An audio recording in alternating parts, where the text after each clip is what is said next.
Imagine, if you will, stepping back in time to the dawn of the 18th century. The world is a different place, dominated by monarchies and colonial powers. Europe's influence is spreading across the globe, and the New World is not exempt from this wave of expansion.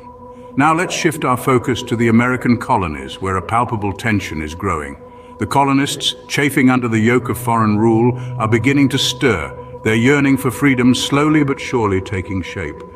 Amidst this atmosphere of unrest and rebellion, the need for a unified voice, a beacon of truth, is becoming more and more apparent. Communication in these tense times is of paramount importance. The colonists are scattered, their voices disparate and disconnected. What they need is a platform, a medium that can bring their shared grievances and aspirations into sharp focus. And so, in this charged atmosphere, the seeds were being sown for the first American newspaper. In the heart of this turmoil, in 1704, emerged the Boston Newsletter. This was not just another publication, but America's first newspaper, brought to life by John Campbell, a postmaster in Boston. Campbell, with his strategic position, had access to the news arriving from overseas and saw an opportunity to share this with the local community. Thus, the Boston Newsletter was born, initially filled with foreign news and sprinkled with advertisements. However, this pioneering venture was not without its challenges. The Boston Newsletter faced an uphill battle from the start. Censorship was a major issue, as each publication had to be approved by the governor.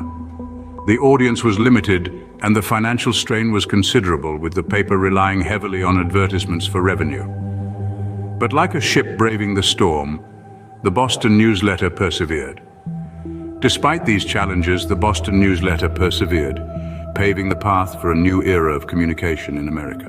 The Boston Newsletter, though seemingly unassuming, left an indelible mark on American history. This was not just a simple newspaper, but a tool that helped shape public opinion. It fostered a sense of community among the disparate colonies, bringing them together with shared news and views. This sense of unity would later prove crucial in the colonies' fight for independence. But the Boston Newsletter's legacy doesn't stop there.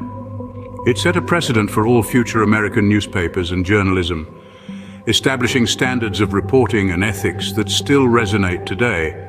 It was a beacon of democracy, spreading information far and wide in a time when knowledge was power.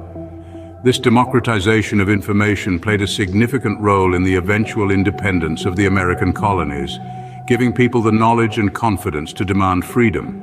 So the next time you pick up a newspaper or read an article online, remember the Boston Newsletter, the humble beginnings of a revolution in communication.